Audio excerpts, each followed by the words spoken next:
Greetings and salutations. Welcome into Season 1, Episode 1 of the PFL Podcast. I'm Sean O'Connell, a PFL fighter and announcer. I don't know which one I should focus on more. I guess probably announcer, since we're doing a little podcast here.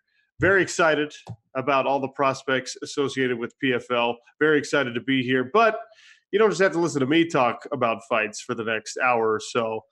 My good friend on the broadcast, the jiu-jitsu master himself, a legend in the fight game, Yves Edwards, kind enough to join me. What's up, Yves, Sean? what up? I think I should have you walk around with me and introduce me everywhere if you're going to introduce me like that. I'd be happy to do it. I'll be your hype man any day. I will be your personal flavor It Flav. doesn't pay anytime you want much, me maybe to. a couple sandwiches and a drink, but that's about it. You know what? I'm a hungry guy. I'll take it. That's good enough for me. So, look, Season 1, Episode 1 of the podcast. This is a big deal. We're in Season 1 of Professional Fighters League. The regular season is over. We got the playoffs starting right around the corner. I don't even know where to begin here. Well, let's begin with the playoffs starting in 3 weeks, especially for the featherweights and the heavyweights. They are 3 weeks out, and this is crunch time now. This is when you start to see the wall. This is where you're looking at the wall and you're about to run into it. These last 3 weeks, this is going to be possibly the toughest week of training camp. Next week is the week when you're at the wall. You're right there. And the final week, the week of the fight, that's when you're recovering and bouncing back off of the wall. So, I mean, these are the critical moments for the featherweights and the light and then the heavyweights. Speaking of featherweights, we're going to actually catch up with a couple of our top featherweight contenders on the show today. Lance Palmer is going to join us, as is Andre Harrison. Andre Harrison takes not just optimism and heavy favorite status into these playoffs, but an undefeated record. And these are both guys with some wrestling backgrounds. And, we talk about the PFL playoffs, Yves, 2 fights in one night. I got to feel like wrestlers have a slight advantage here because they're used to competing multiple times on a given day or night with their wrestling background. Wrestlers do definitely have an advantage in that department, but then again, so do some jiu-jitsu guys. They're comfortable there. They've had, multiple matches on a day, and a lot of times they've competed more in a single day than wrestlers because those jiu-jitsu tournaments are huge. But is jiu-jitsu competition as tough as wrestling competition on the body? You're not training for an entire season, and the wrestlers are doing multiple tournaments a season. So they have a bit of an advantage going in, but I mean, those advantages disappear when you start getting punched in the face. Well, here's the thing. So there's a lot of experienced guys in every weight class in PFL Season 1. I've been at this for almost 12 years now. Most of us, though, entered the sport at a time where playoffs like this, the tournament format was illegal. The multiple fights in one night was no longer sanctioned in a lot of areas. So the PFL is reintroducing a bit of old school MMA, doing it in a safer way where you can fight a maximum of 5 rounds in your 2 fights over the course of the playoffs. But none of us have done this before. Yves, you have. I have. I was also fighting when fighting was illegal in some places. But that's me giving away my age. But yeah, these fighting multiple fights in a single day. That can wear on you. And we want to look at who our potential opponents can be. Who if you're gonna, what kind of breaks you're gonna have between the matches. When you're fighting.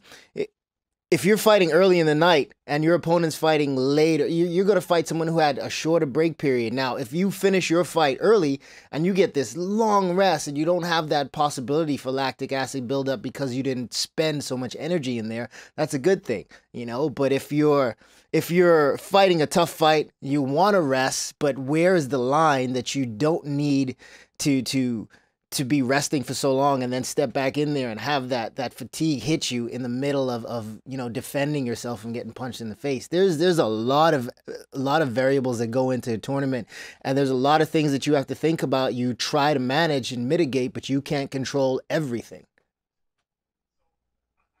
So I'm really genuinely curious about your approach here, not only from the fight night perspective, but from the training perspective. My head coach, Jeremy Horn, has been in a lot of these situations, and we've been kind of talking about the possibilities for how you prepare your body for something like this.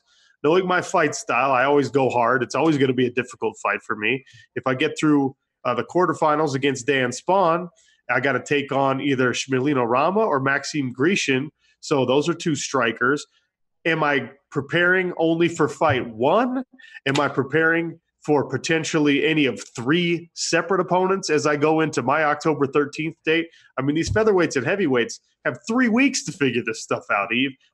There's a lot going on, and not just on fight night, but how do you handle your training camp knowing that you're potentially fighting 2 fights in one night, and you're guaranteed to be facing one guy, but you're facing any of 3 in a given night. If they don't have it figured out yet, then they're in some trouble. We're only 3 weeks out.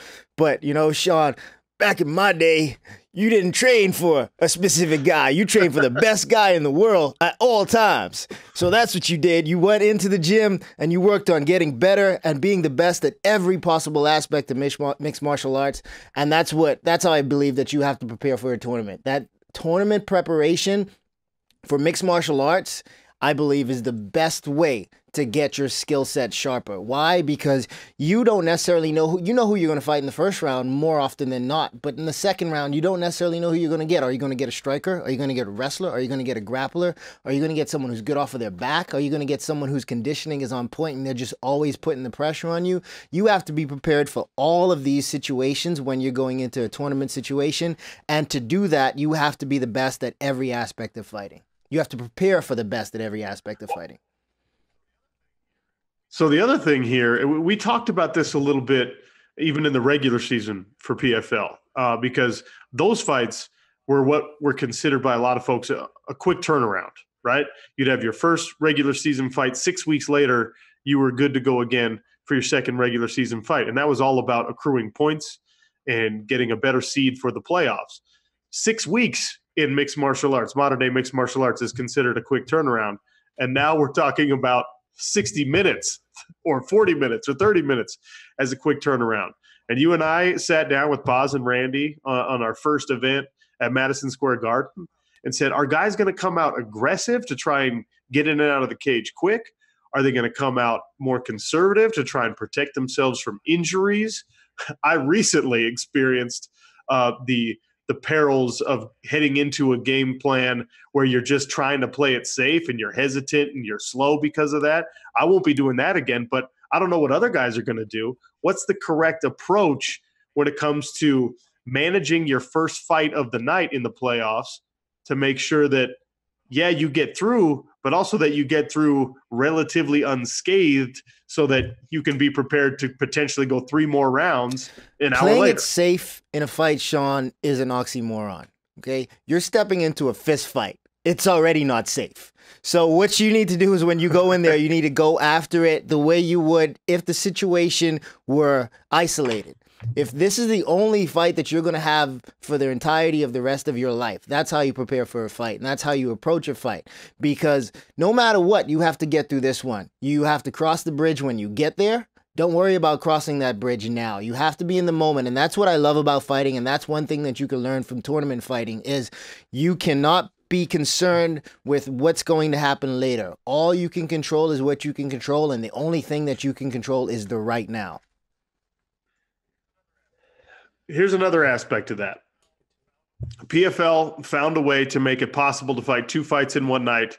Look, it's an incredible challenge, but all of us on the roster as fighters went into this knowing that, with $1 million carrot dangling at the end of the rainbow, you're going to be put into some challenging scenarios. You got to get through those in order to deserve that $1 million payday. So 2 fights in one night, yeah, it's daunting, but everyone understands what the rules are. Maybe MMA fans don't realize that the first fight of the night is a 2-round fight.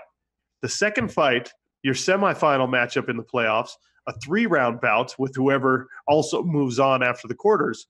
So another dynamic that comes into fight number 1, October 5th, if you're a featherweight or a heavyweight, October 13th, if you're a light heavyweight like I am, you got 2 rounds.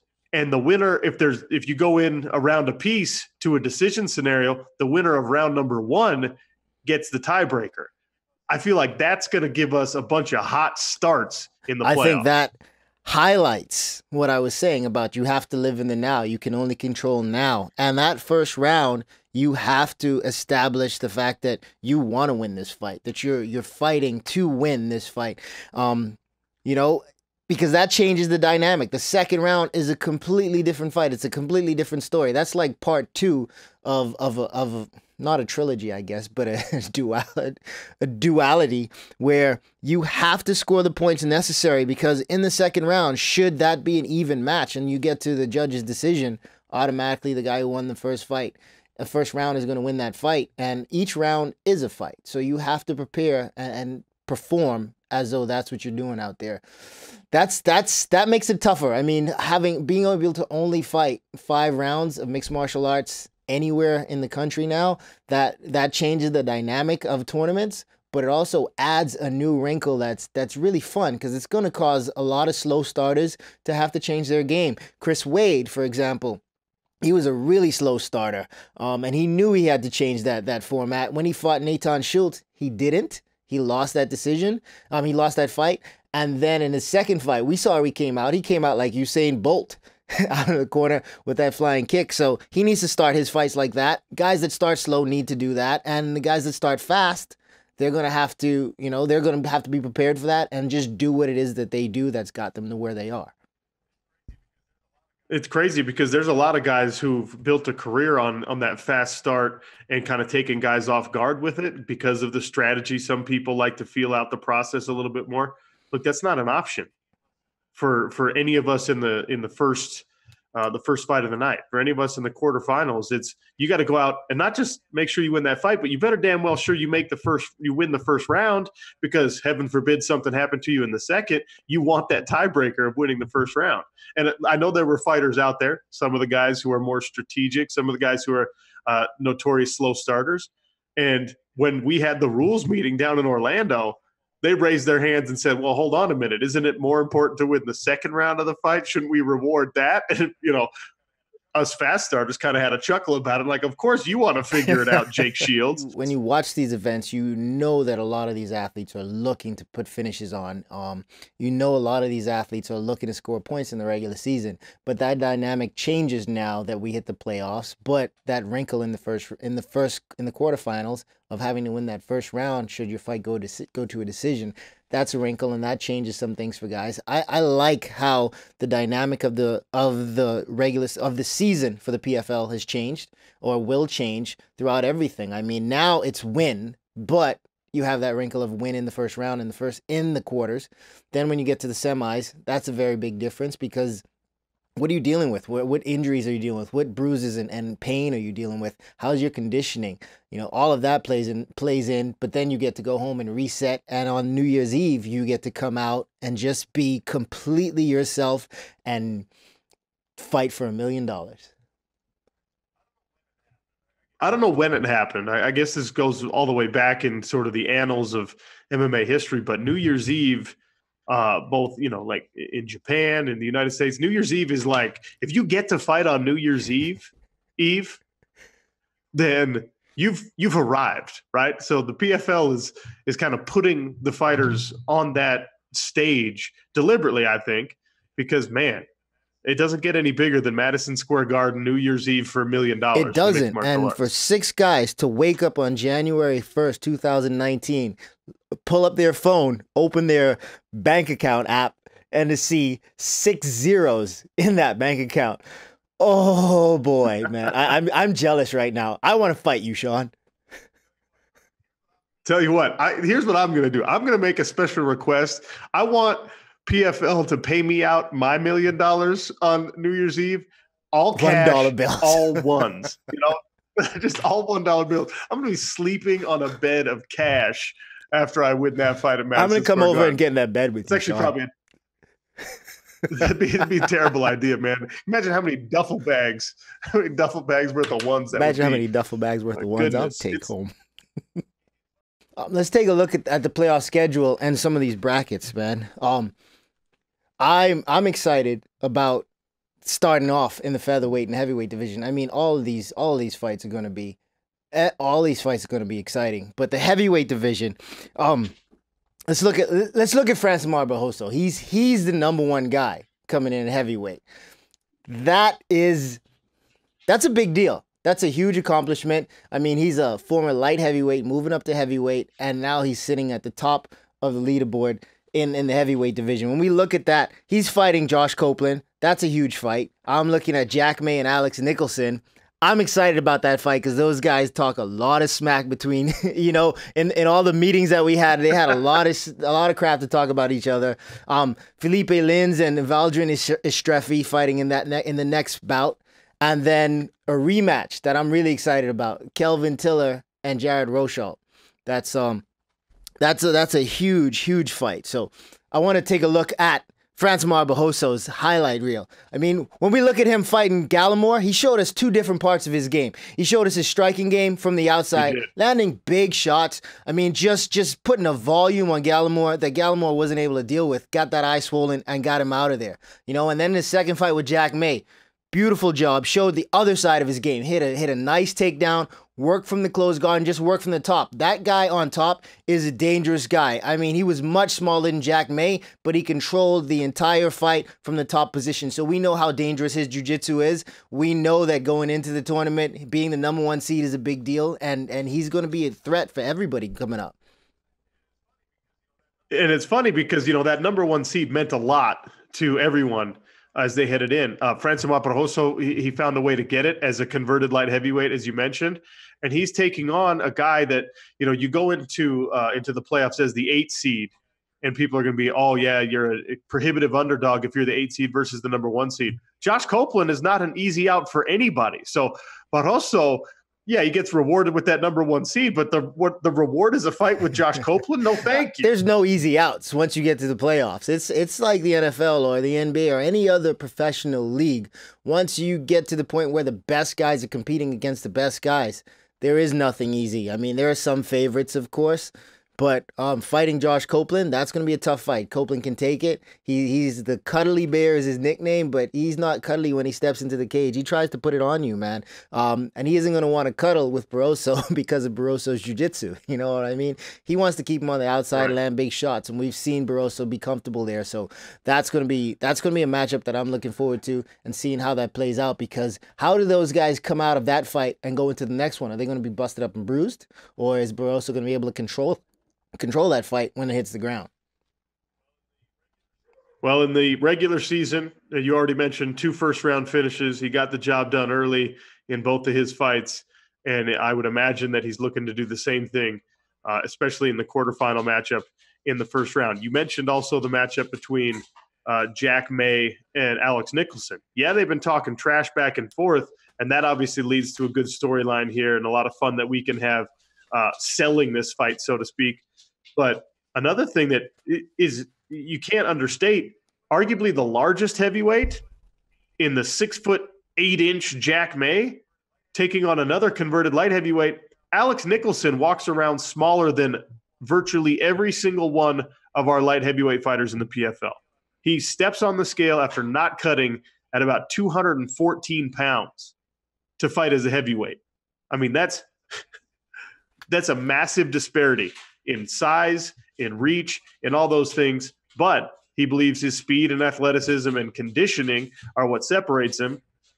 How big of a factor is that going to be in a 2-round fight? You can push the pace in a 2-round fight, especially if you have that speed and the conditioning. We've seen guys smaller have a lot of success at a higher weight class. Talk about, guys like Frankie Edgar, and if Jack May if Alex Nicholson can do that at heavyweight, he's going to make himself $1 million. So that's a big deal, man.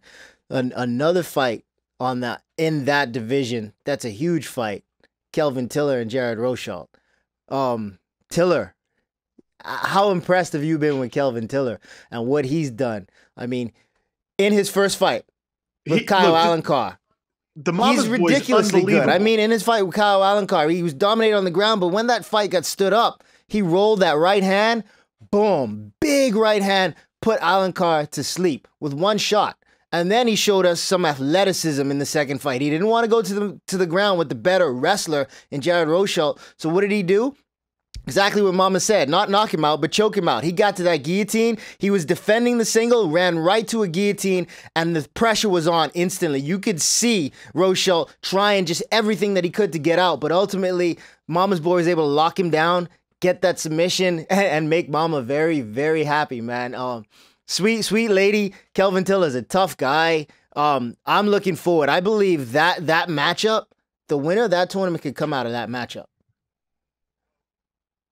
Well, I've had one rematch in my, two rematches over the course of my mixed martial arts career. And it's a weird deal. You fight a guy and then maybe, a year later you fight him again. Obviously the results of the first fight matter for your mentality going in. Rosholt's one of those guys who he's a grinder, right? He ground out wins over some really, really tough guys in the heavyweight scene for a long time. And all of us said, well, if he gets this thing to the ground, if this one goes to the ground against Kelvin Tiller, he's going to be fine. Kelvin Tiller proved us wrong.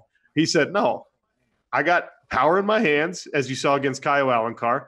I also can choke you unconscious.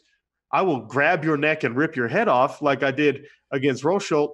And, we have not yet seen on the PFL stage the weakness in Kelvin Tiller's game. So Rosholt's got to go back, knowing that this kid can beat him even on the ground where he's strong, and he's got to find a way to get over that mental hurdle on top of the strategic, all right, how do I get a win over him? Because, he's been over the course of his career for the bulk of his fights, a decision fighter. Yeah, he's been a grinder.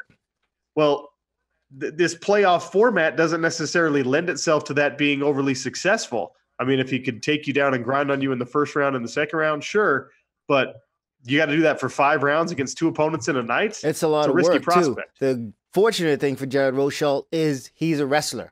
He's wrestled his entire adult career from high school, and with that being the case, he's had a lot of rematches. He's had to face guys that he's lost to. He's had to face guys that he's beaten. That's what wrestling is. You face a lot of the same guys over the years.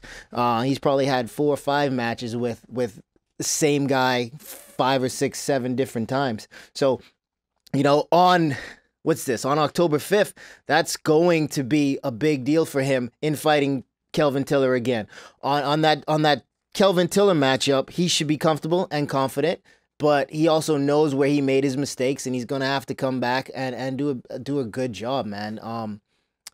He's got his work set out for him. When we look at the playoffs, right, I'm looking at New Orleans on October 5th, right? That's where the featherweights and the heavyweights are going hard. Then you guys are coming out here, you, Sean, and the lightweights are coming out here to Long Beach, California. We're going to be down in the OC getting having a good time watching some good fights. And then we're going back to the nation's capital on October 20th. We got the welterweights and the middleweights. And those 2 tournaments are 2 that I'm really excited about. We got the championship on New Year's Eve. We're talking about $1 million. 6 guys making $1 million because of the sport of mixed martial arts in one night. This type of thing has never happened in the sport. I'm completely excited. I'm completely blown back, and I honestly wish I was a decade or so younger so that I can make myself $1 million on New Year's Eve.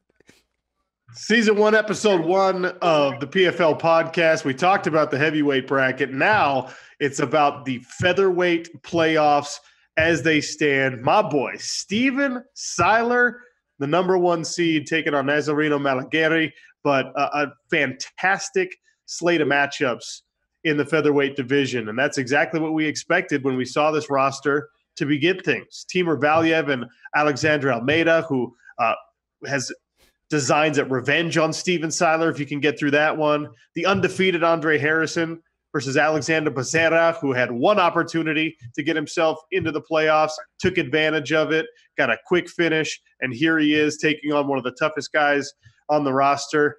Lance Palmer versus Max Koga. Lance has high-level experience in wrestling and MMA. This is maybe the deepest, most talented bracket, the deepest, most talented division we have in the PFL. When you say that, I kind of get offended because I was a lightweight, but I also can't argue against that point, because when you look at the names and you look at the records and you look at the skill set of every single one of those guys that's in that top 8, I can't argue against that. I mean, we talk about Steven Seiler, your homie, in the number 1 spot. And Steven Seiler he's like the toughest alfalfa lookalike on the planet. He can take a shot. And when we watch his fight with Idrizov, he was getting dominated from the bottom, beat up. But what did he do? Got back to his feet, shot a takedown, scrambled to a triangle choke position, and was able to finish a guy who was just beating him up 30 seconds prior to that. Then the second fight, he was like, I'm not getting beat up this time. He lands a big right hand on Alexander Almeida, Alexander shoots, he gets that arm in guillotine, wraps it up, and the ref stops it because it looks like Almeida went to sleep. I believe Almeida was a little bit woozy. He was a little bit, he was about to go out, but he was still in it. Little early stoppage, but Seiler, man, he's a dangerous guy who does not quit, and it does not look like it. He's sitting in that number 1 spot. He talked about, how when we asked him in the meetings, he was talking about how, he did the math already. He doesn't have to do a whole lot. He knows that he's in the playoffs already, but he still went out and performed at the highest level, got himself a first round stoppage, and he wasn't holding back. And now he's sitting in the number 1 spot. He sits at the number 1 spot, well-deserved for him with those 2 first-round finishes. And the number 2 seed, if we go chalk through this bracket in the playoffs, the number 2 seed matching up with the number 1 seed means that we get another rematch potentially for $1 million, and things get real tough. And I'm speaking of a guy, that we're lucky enough to have join us on the podcast today. Lance Palmer is kind enough to take some time out of training. Lance, what's going on, man? Not much. Just got to the gym, just getting ready to get some mitt work in. We're about 3 weeks out. So the last of the hard training is coming up in the next week and a half or so. And then it's all tapering off and staying sharp to peak. Yeah. So we were talking about the whole format, the playoff thing, the 2 fights in one night. And I don't know if you've experienced this yet in your mixed martial arts career, but obviously with your wrestling pedigree, you're very familiar with the idea of competing against high-level competition multiple times in one day or one night. Do you think that your wrestling background gives you a little bit more comfort, maybe an advantage that some other guys in this playoff tournament don't have? Yeah, I definitely think so. And I think the format of how my training camp has gone and the way that I've worked my sparring in this camp will also benefit the 2 fights in one night and the recovery time in between one fight and the next. So, the wrestling background is definitely one thing where I've had 6 or 7 matches in one day sometimes, but it's definitely, it's a different sport, but the mentality is the same. Lance, when you are 3 weeks out and training's hard, but you're training for a tournament now. You're not training for an individual anymore. You're training for multiple guys in one night. You look on the other side of the bracket, and I know that you're going into this fight confident that you're going to beat Max Koga, but then you have Andre Harrison and Alexander Brazzero on the other side. You're going to have to face one of those guys. One of those is a potential rematch, and then the other guy is tough also, but the styles are a bit different. How do you prepare 3 weeks out? And what are you looking at? How are you feeling? What's going on in Lance Palmer's camp right now with 3 weeks left?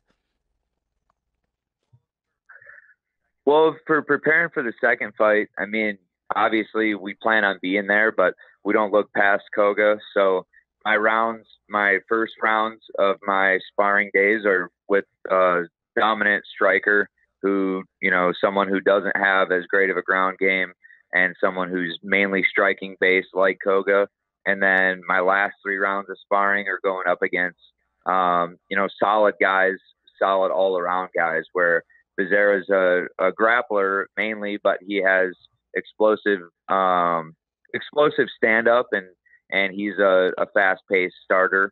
So we have that. And then obviously Harrison, I fought before, and, that would be a good one to get back, because the only time we did fight, I broke my hand in the first minute of the first round and fought the rest of the 5 rounds with basically one hand. So that one's definitely one I'd like to get back. But from what I've heard, Becerra was kind of winning the fight, if not controlling the fight, before he hurt his leg or his knee or something when he fought Harrison the first time. So that for those two, they're going to have to go through an interesting fight first.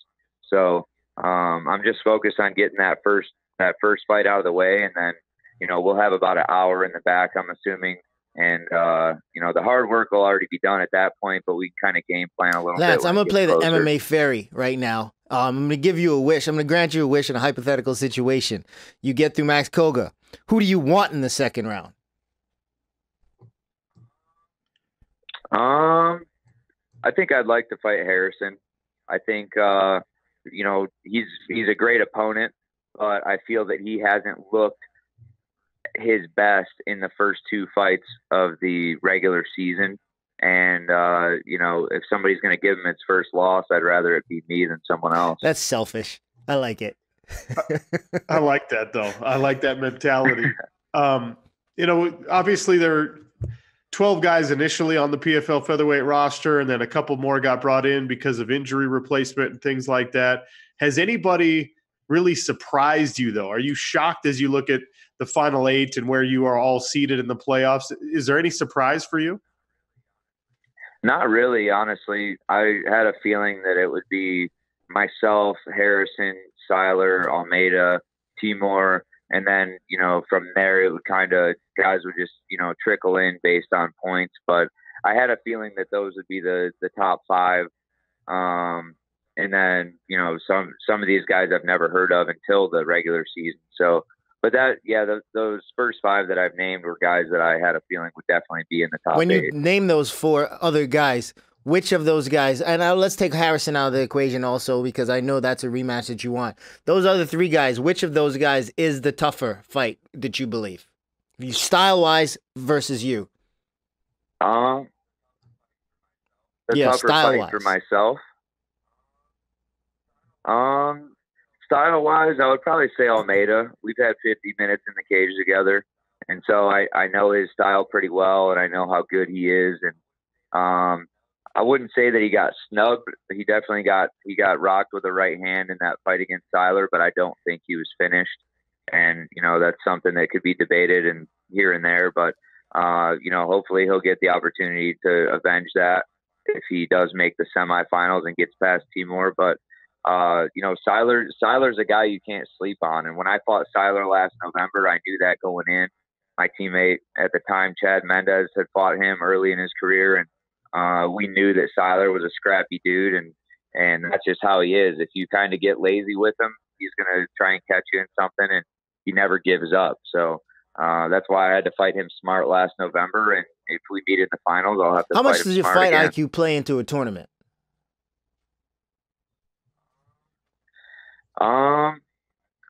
Honestly, I feel like I have a pretty high fight IQ regardless of whether it's one fight or 2 fights or a tournament structure. So I go into every fight with the same thought process, and that's to get a finish and get in and get out with 0 injuries, because I want my career to be long in this sport.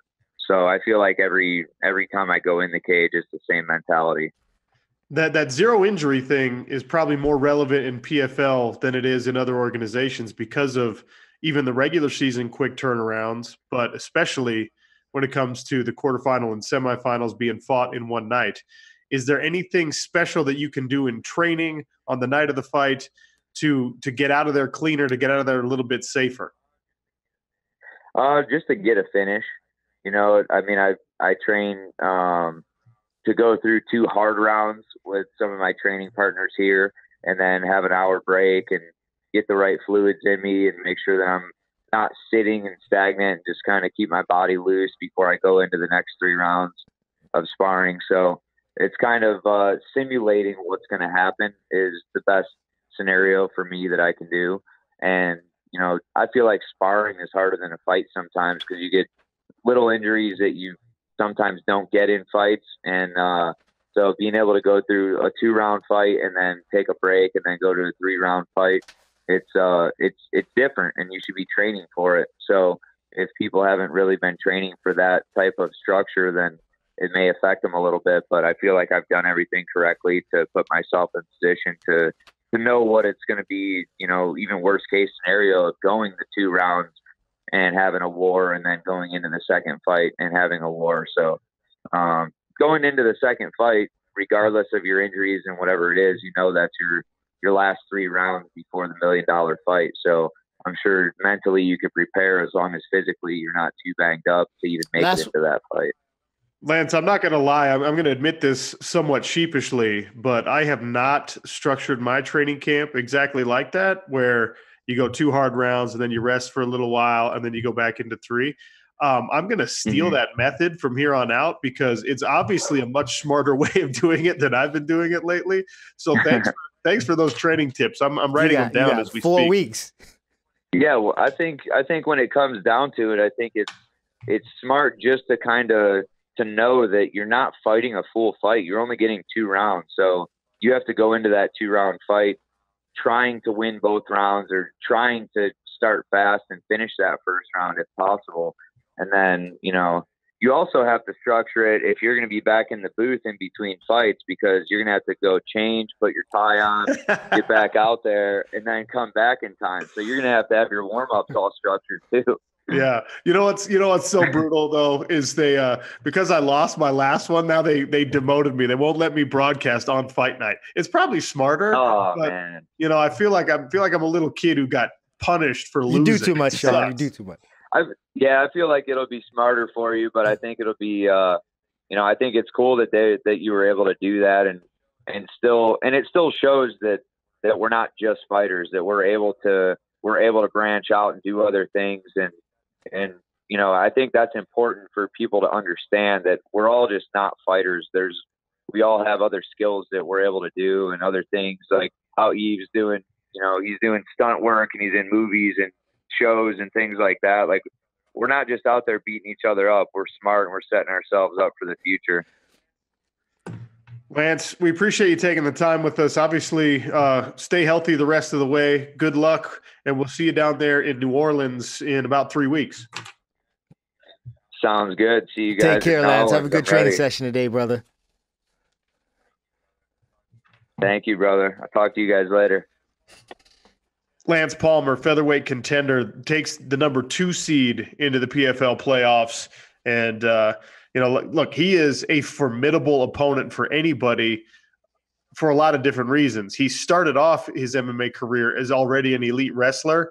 And quite frankly, he won early fights by wrestling guys. Well, now he puts his athleticism on display in his striking. His jiu-jitsu is incredibly solid. Lance Palmer came in as one of the favorites to win the $1 million at featherweight. And as we head into the playoffs, I got no reason to believe he's not in a good position to be there. It's definitely nice to see the growth of Lance Palmer from a wrestler into a mixed martial artist. Like you said, he's using his other skills now. He's able to apply those at high-level fights. When you talk about the playoffs and him being a favorite, let's talk about a different division, because your division, you're a lot of people's favorite. Let's do it. But when I look at the light, you're my favorite, Sean. You're my favorite. I appreciate that. I don't know how many people's favorite I am to actually win this thing, aside from like myself, my camp, my wife, because she wants that $1 million. But hopefully I'm people's that's what I meant when I said you're my favorite. Damn. But let's look at your division. Let's look at your the brackets in the light heavyweight division. We got Vinny Magalhaes sitting at the top. Very, very tough guy. He's been dominant in both of his fights, and I mean, he's the guy that everybody should definitely be gunning for. I mean, when we look at Vinny, his striking against Jamie Abdallah, on point. Stayed on the outside, and when Jamie Abdallah decided to close the distance, what did he do? Hit a nice takedown, get to the mounted position, force Abdallah to give up his back, and squeezed on that neck. You let a guy like Vinny Magalhaes get behind you, you're in trouble. And then his fight with Brendan Halsey, perfect technique from the outside. Didn't have to defend the takedowns from a tough wrestler. He kept the wrestler on the outside and showed the sharpness of his striking. Landed a big head kick that put Halsey down to his knees. and just finish with the power. He didn't have to go to his jiu-jitsu game at all except for positioning to land punches when he hurt Halsey. I mean, Vinny Magalhaes sitting at the top of that division, he's a tough fight for anybody. And he gets Rakeem Cleveland in the first round. That's a good fight. Rakeem Cleveland is a young guy, doesn't have the experience that Vinny has. But then we look at the next fight. Bozagit Atayev, your last opponent. Tough kickboxer, very good kickboxer. And if he was able to put you down the way he did, he's a hard hitter because you can take a shot, you stay in there and you trade with guys and then you win most of those. So a guy like that, he was very tough in that fight. He did a great job against a very tough opponent, a guy that I love, but he got himself the victory. And he's fighting Emiliano Sordi. We don't know much about Sordi. Sordi landed inside our cage for 16 seconds. 16 seconds. We know this guy for 16 seconds. He landed 2 uppercuts and called it a day. I mean, that's as efficient of a performance as you can get to land yourself in the playoffs. Right. You just come in, land that big right hand uppercut, get out, go home and go to the playoffs with nobody knowing who you are. Everybody's got to go watch tape and try to study because they don't necessarily know what you can accomplish in the cage, except he has a lot of first round knockouts. Then we look at your fight against Dan Spahn. You sitting in the number 6 spot with Dan Spahn in the number 3 spot. And how do you feel going into this fight? What is your preparation all about for Spahn? Well, Spahn is a very unique opponent in this light heavyweight playoff bracket because he's a versatile guy. He's tall. He's a southpaw. He actually switches stances kind of a lot. And as much as I try and train myself out of thinking about this, he beat the guy who just beat me, right? So Spahn had, he had kind of his cup of coffee a while ago, making his run at the big shows.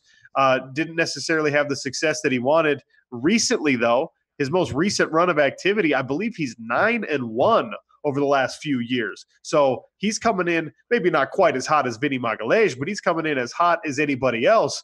And I got to find a way to derail that.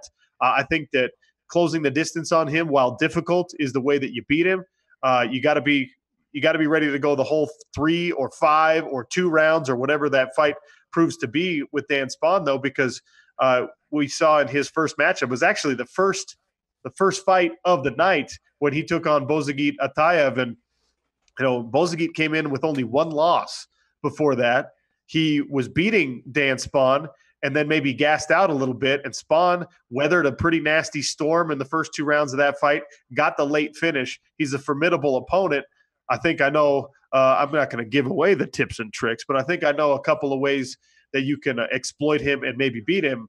We're going to find out in Long Beach coming up in like you said, Long Beach in about a month, October 13th. That's going to be – I mean, the 2 divisions that I'm excited about, that I like the most, light heavyweight and lightweights are in that division. I'm biased to the lightweights. And then, of course, I love you, Sean. And then we got New Orleans, October 5th. We're going to be in New Orleans getting I'm going to be – oh, cannot wait. I'm going to eat so much etouffee and gumbo. It's going to be ridiculous. I'm going to be buying you food just so you can eat it and I can live vicariously through you. I'm going to run over to Cafe Du Monde, get you some beignets and be like, just tell me how good they are, Yves. Let me smell them. Tell me how good they are. Because that's a week before I got to weigh in, so I don't get to eat any of that good stuff. But, yeah, we're going to be down in New Orleans on the 5th. We're going to be in Long Beach, California on the 13th. And then we'll close out this round of the playoffs in Washington, D.C., back at our nation's capital. And I cannot wait, man. This format, this league, the roster, the broadcast team, everything is new in the sport of mixed martial arts. Everything is better than we've seen. And I'm happy to be that you're a part of it, Sean. I'm happy that you're going to be buying me some beignets. I'm going to tell you that I didn't really taste them, so you can buy me another round. Yeah, New Orleans is going to be fun. Just make sure you bring a lot of cash. Don't exploit my generosity, Yves. All right, that's going to do it for us. Make sure everyone goes to PFLMMA.com. Pick up tickets for whatever show is closest to you for these playoffs. Make sure you get the gear. I'm wearing some of it today. You want to be that MMA fan that gets the gear now and has this 25 years from now when PFL is the biggest thing going. You got the first season apparel, and you can impress all your weird hipster friends who jumped on the bandwagon too late. Next time on the PFL podcast, we'll take a look at the 3 remaining divisions. We took a look at light heavyweights, featherweights, heavyweights. today. So it'll be lightweights, welterweights, middleweights next time around. Big thanks to Lance Palmer for taking time out of training to join us. Everyone back there in the studio, I'm out. I got to go train myself. Move your head, Sean. Move your head. What do you mean? I don't know how. Just like that. Like this? Unfortunately, due to his training commitments, Andre Harrison wasn't able to make it in with us today, so we'll try and do that in the future.